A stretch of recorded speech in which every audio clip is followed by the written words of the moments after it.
Good morning, everyone. So today I will discuss M1 syllabus.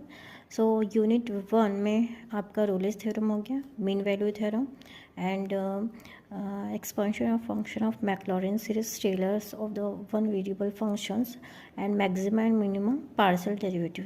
Okay, तो first unit में आपको maxima Rolle's theorem, mean value theorem और most important is the Taylor theorem. ये basically आप लोग को पढ़ना पड़ेगा.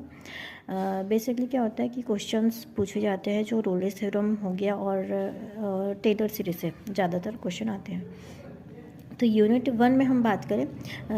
अब यूनिट 1 की तो बात हो गई. अब सेकंड यूनिट में पहुंचते हैं. तो सेकंड यूनिट में जो मोस्ट इम्पॉर्टेंट क्वेश्चन बनता है वो जो बनता है बीटा एंड गामा फंक्शन से. ओके, तो इसका सेकंड यूनिट में डिस्कशन करते हैं. तो डिफाइनेट इंटीग्रल है and limit of the sum and its application of summation of series beta and gamma functions, application of multiple integral for calculating area and volume of the curve.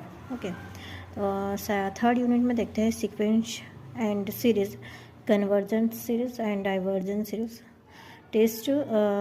Test apply होता है इसमें for convergent of power series and Taylor series and Fourier series. Okay, तो series basically series आपने 12th class में पढ़ा होगा. Series यानी sequence में क्या होता है, कोई नेचुरल नंबर हो गया, इनका नेचुरल नंबर का जो सीक्वेंस होता है हम कैसे पता चलता है, ये हमने पढ़ा था 12th क्लास में. ओके, तो उसी के जो आगे के थ्योरम हो गए या फिर देखा जाए कि कोई एग्जांपल्स हो गए, ये थर्ड यूनिट में आता है. ओके, फोर्थ यूनिट में देखते हैं vector space and vector sub space. Okay, तो वेक्टर स्पेस यदि कोई फंक्शन 5 प्रॉपर्टी को फुलफिल करता है, closure, associativity, existence of inverse and identity and एक है आबेलियन ग्रुप जिसको बोलते हैं क्रम विनिमय. ओके, यदि कोई फंक्शन मतलब कि ऐसा कोई ग्रुप ये 5 प्रॉपर्टी को फुलफिल करता है मान लो, तो उसको बोलेंगे वेक्टर स्पेस. उसी प्रकार वेक्टर सब स्पेस हो गया linear combinations and vector linear dependent and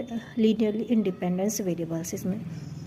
इसमें कंडीशंस होती है लीनियरली कोई फंक्शन कोई ग्रुप लीनियरली डिपेंडेंट और इंडिपेंडेंट से वेरिएबल कैसे, ये हमें डिस्कशन करना होगा. ओके, तो मोस्ट इम्पॉर्टेंट जो एग्ज़ाम में आपके जो पूछा जाता है, एक दो क्वेश्चन आते ही है, वह मैट्रिक्स से. जैसे कि आपने 12th क्लास में पढ़ा होगा मैट्रिक्स अवयव जिसको बोलते हैं. तो rank of the matrix and simultaneous linear equations.